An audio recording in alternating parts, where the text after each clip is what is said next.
ইসলামী ছাত্র শিবিরকে ছাত্র জীবনে ব্যর্থ হতে দেয় নাই।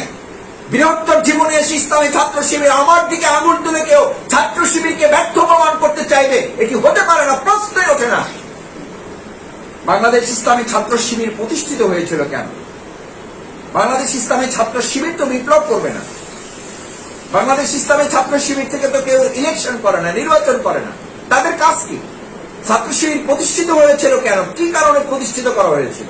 ছাত্র শিবিরের লক্ষ্য কি ছিল? উদ্দেশ্য কি ছিল? এখন কি উদ্দেশ্যে কাজ করছে? 1941 সালে 25 আগস্ট বাংলাদেশ জামাত ইসলামী যখন প্রতিষ্ঠা লাভ করে, মাওলানা মওদুদী মরহুম রহমাতুল্লাহ আলাইহ নির্দিষ্ট বাছাইকৃত কিছু ভাইদের নিয়ে বসে আলোচনা করলেন, এই বাংলাদেশ জামাত ইসলামী বৃহত্তর নেতৃত্ব তৈরি করার সাপ্লাই সেন্টারটা কোথা থেকে তৈরি হবে? এখন থেকে 10 বছর পর, 20 বছর পর, 40 বছর, 50 বছর পর এই আন্দোলনের নেতৃত্বটা সাপ্লাই কোথা থেকে হবে? সাপ্লাই সেন্টারটা কি হবে? তখন সবাই আলোচনা করে সিদ্ধান্ত নিলেন সাপ্লাই সেন্টারটা তো হলো ছাত্র সংগঠন, সেখান থেকে নেতৃত্ব তৈরি হবে। এই চিন্তা করে প্রতিষ্ঠান কেন্দ্রিক একটা সংগঠনের প্রয়োজনীয়তা উপলব্ধি করা হলো এবং বাংলাদেশ জামাত ইসলামের তৎকালীন লোকেরা দীর্ঘ আলোচনা করে বাংলাদেশ ইসলামী ছাত্র সংঘ নামে একটি ছাত্র সংগঠন বাংলাদেশ জামাত ইসলামীর নেতৃত্ব পূরণের সাপ্লাই সেন্টার হিসেবে ইসলামী ছাত্র সংঘ প্রতিষ্ঠিত করেছে। বিষয়টি যদি পরিষ্কার হয়ে থাকে তাহলে আমি আপনাদের কাছে বিনয়ের সাথে অনুরোধ করতে চাই, ছাত্র শিবির থেকে আসা ভাইয়েরা, ছাত্র সংঘ থেকে আসা সেই সময়ের ভাইয়েরা, আমরা তো শুধু কর্মী সাপ্লাই দেওয়ার জন্য আমাদেরকে তৈরি করা হয় নাই। কর্মপদ্ধতিতে আমাদের নামই দেওয়া হয়েছিল আমরা অভিজ্ঞ চিকিৎসকের ভূমিকা পালন করব। স্পেশালিস্ট, শুধু মেডিকেল অফিসার না, আপনি সাধারণ কর্মী না, আপনি কর্মী হিসেবে জামাত ইসলামীতে কাজ করার জন্য আপনাকে ছাত্র শিবির তৈরি করে নাই। এই লক্ষ্য নিয়ে ছাত্র শিবির তৈরি হয় নাই। তাহলে ছাত্র শিবিরের লক্ষ্য উদ্দেশ্য ব্যর্থ। যে আমার কারণে ব্যর্থ, আপনার ভূমিকার কারণে ছাত্র শিবিরের লক্ষ্য উদ্দেশ্য ব্যর্থ হতে বাধ্য। কারণ ছাত্র শিবিরকে তৈরি করা হয়েছিল জামাত ইসলামীর নেতৃত্ব সাপ্লাই সেন্টার হিসাবে। আপনি ওয়ার্ড সভাপতি থাকবেন সেজন্য না, আপনি ইউনিট সভাপতি থাকবেন 5 বছর ধরে সেজন্য না, আপনি সহযোগী ছিলেন, কর্মী ছিলেন, আছেন। মুমিনের এক কথা, ইমানদারের এক কথা, কর্মী ছিলাম, আসি মাসুদ ভাই থাকবো ইনশাআল্লাহ। আমার রাজশাহী ইউনিভার্সিটির এক কর্মী ছিল, মাসুদ ভাই কর্মী থেকে যদি সাথী হয়ে যায়, একজন কর্মী ঘাটতে হবে না? বলেন, এটা কি হতে দেওয়া যায়? একজন কর্মী ঘাটতে এটা মেনে নেওয়া যায়? অসম্ভব, এটা হইতেই পারে না। বললাম সর্বনাশ, আপনার তো বিরাট যুক্তি, কঠিন যুক্তি আপনার। আপনি কর্মী ঘাটতি মেনে নিতে পারেন না, সেই জন্য আপনি সাথী হচ্ছেন না। ঠিক একইভাবে একজন সাথী বলতেছে, মাসুদ ভাই আমি সাথী থেকে সদস্য হয়ে গেলে একজন সাথী ঘাটতি হবে। কি অদ্ভুত যুক্তি তার, কি মারাত্মক বুদ্ধিমত্তার পরিচয় দিয়েছেন তিনি। অথচ ইসলামী ছাত্র শিবির প্রতিষ্ঠা করা হয়েছিল এই লক্ষ্য নিয়ে যে ইসলামী ছাত্র শিবির থেকে কর্মী সাপ্লাই হবে না, ইসলামী ছাত্র শিবির থেকে জনশক্তি সাপ্লাই হবে না, নেতৃত্ব সাপ্লাই হবে।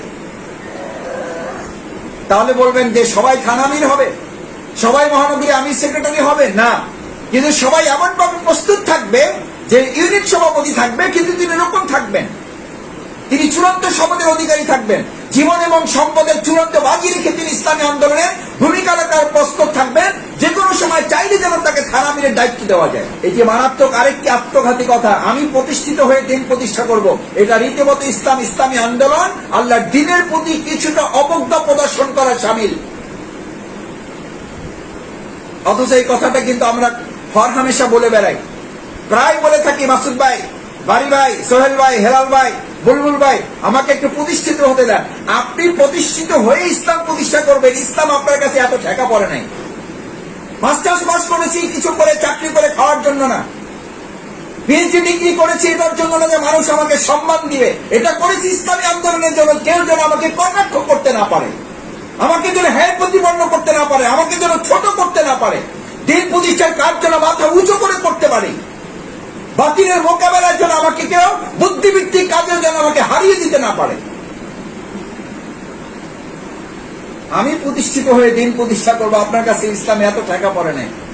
বরং ইসলাম আপনাকে উল্টো বলছে, দিন প্রতিষ্ঠা করো, আল্লাহ তাআলা দুনিয়াতে তোমাকে বোনাস হিসাবে প্রতিষ্ঠিত করে দেবেন। আপনি ভাবছেন মাসুদ ভাই এটা কোথায় পাইছেন? বাংলা সাহিত্যে?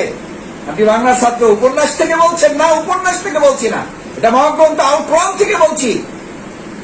فأما من أعطى واتقى وصدق بالحسنى فسنيسره لليسرى। আল্লাহ দিন প্রতিষ্ঠার জন্য নিজেকে নিবেদিত করো। আমাকেই শুধু ভয় করো, রিজিককে ভয় করো না, চাকরিকে ভয় করো না। ওয়াসাদ্দাকা বিল হুসনা, আর আমার এই নীতিমালাকে যথার্থভাবে বিশ্বাস করো, এটাকে ধারণ করো। ফাসানুয়াসসিরহু লিল ইউসরা, গোটা দুনিয়াটা আমি তোমার জন্য সহজ করে দেবো। ওয়া আম্মা মান বাখিলা, আর যদি এই ক্ষেত্রে কৃপণতা করো, নিজের মতো করে জীবন পরিচালনা করো, সময় দিবা না, পরিশ্রমের কোরবানি করবা না, সময়ের কোরবানি করবা না, মতের কোরবানি করবা না, কার্পণ্য করবা, কৃপণতা করবা, অর্থের কোরবানি করবা না। অস্তাক না, এটা তোমার বাড়াবাড়ি, এটা তোমার সীমা লঙ্ঘন, এটা তোমার লাগামহীনতা। ওয়াকাজ্জাবিল হুসনা, এবং আমার নীতিমালাকে রীতিমতো অস্বীকার করা, আর তার পরিণতি হচ্ছে ফাসানিয়াসসিরহু লিল উসরা, গোটা জীবনটা আমি তোমার জন্য কঠিন থেকে আরো কঠিন করে দেব। যে ব্যস্ততার মধ্যে এই ব্যস্ততা আরো তোমাকে গভীরে তলিয়ে দেব। ব্যস্ততার গভীরে তুমি হাবুডুবু খেতে বাধ্য থাকবে। ব্যস্ততা থেকে তুমি আর সেখান থেকে বেরোতে পারবে না। আত্মপ্রতিষ্ঠা করে দিন প্রতিষ্ঠা নয়, বরং দিন প্রতিষ্ঠা করে আপনি আপনার জীবন প্রতিষ্ঠার জন্য আল্লাহর সাহায্য পাওয়ার উপযুক্ত হওয়া। আপনি প্রতিষ্ঠিত হয়ে দিন প্রতিষ্ঠার সময় আপনার জীবনে কোনো কালে আসে নাই, আসবে না, আসতে পারে না, অসম্ভব। সেজন্য স্লোগানটা চেঞ্জ করতে হবে আমাদের। আপনি প্রতিষ্ঠিত হয়ে দিন প্রতিষ্ঠা নয়, বরং দিন প্রতিষ্ঠা করতে করতে আপনি প্রতিষ্ঠিত হওয়ার চেষ্টা করলে আল্লাহ তাআলা বরকত দিবেন, আপনার জন্য সহজ করে দেবেন। না হলে আরো জীবনটা কঠিন থেকে কঠিনতর করে দেবেন। ব্যস্ততা দিয়ে দুই হাত পরিপূর্ণ করে দেবেন, অভাব জীবনে দূর হবে না। হাদিসে কুদসির বর্ণনা, ইয়া বানি আদম, আমি বনি আদমকে সৃষ্টি করে তার সাথে ব্যস্ততাও দিয়েছি।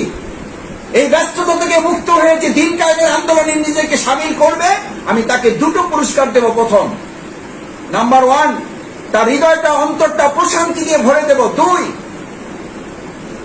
আমি 2 নম্বর তাকে পুরস্কারটা দেব, অভাব তার ধারে কাছেও ঘেঁষতে পারবে না, অভাব তার ধারে কাছেও ঘেঁষতে পারবে না। অন্তরটা প্রশান্তি দিয়ে ভরে দেব। আর কি চান? গোটা পৃথিবী তো প্রশান্তির জন্য ছুটে বেড়াচ্ছে, প্রতিযোগিতা করছে, কম্পিটিশনে ব্যস্ত।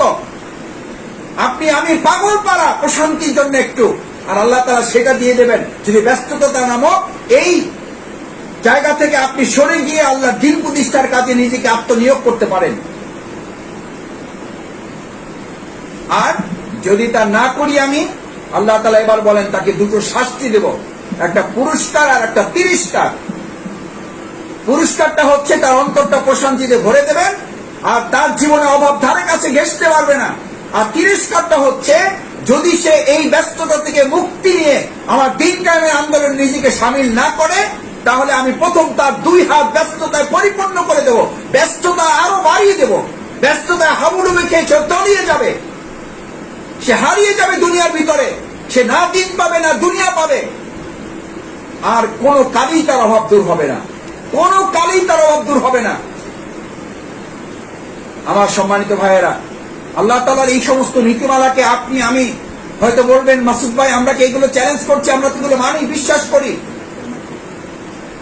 সেই জন্য আসুন আমরা এই কথাটুকু বলতে চাই যে ব্যস্ততার দোহাই দিয়ে, কোন অজুহাত দিয়ে, নামাজ থেকে তো কোন ইমামের কাছ থেকে আপনি ছুটি চান না। ব্যস্ততার কথা বলে কোন ইমাম সাহেবকে ফোন দিয়েছেন, হুজুর আজকে ব্যস্ততার কারণে জুমার নামাজে আসতে পারবো না, ছুটি চাই। পৃথিবীর এরকম কোন বাহাদুর ইমাম আছে যে আপনাকে ছুটি দিতে পারে নামাজ থেকে? পৃথিবীর এমন কোন বোকা মুসল্লি পেয়েছেন দুনিয়ার ব্যস্ততার জন্য কোন ইমামের কাছ থেকে ছুটি নেয়? কিন্তু আমার এরকম বোকা ইসলামী আন্দোলনের লোক আমরা খুঁজে পাই, দায়িত্বশীলের কাছ থেকে 6 মাসের ছুটি নিয়েছে। আপাতত আমাকে কোনো কাজ টাজ দেন না, আমি 6 মাসে একটু আমি কাজ গুছাইয়া তারপর ইসলামী আন্দোলনে কাজ করতে চাই। কত বড় দুঃসাহস আপনার! ওই 6 মাসে আপনি বেঁচে থাকবেন, তার কি নিশ্চয়তা আপনার কাছে আছে? কি নিশ্চয়তা আছে আপনার কাছে?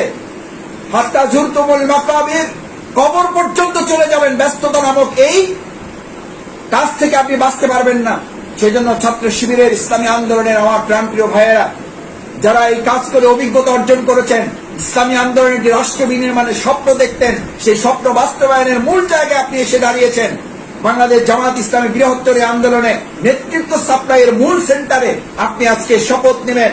যে শপথ আপনার ছিল সেটা একটু পুনর্মূল্যায়ন করবেন, একটু নবায়ন করবেন, এটাকে একটু রেনিউ করবেন। শুধু আপনার তো সাথী শপথ ছিল, সদস্য শপথ ছিল, আপনার তেলাওয়াত ঠিক করা আছে, সিলেবাস পড়ানো আছে, আপনি সময় দিতে জানেন, দাওয়াতি কাজ করতে জানেন, অভিজ্ঞ মানুষ, নিষ্ক্রিয়কে সক্রিয় করতে জানেন, সক্রিয়কে আরো সক্রিয় করার কৌশল আপনার জানা আছে।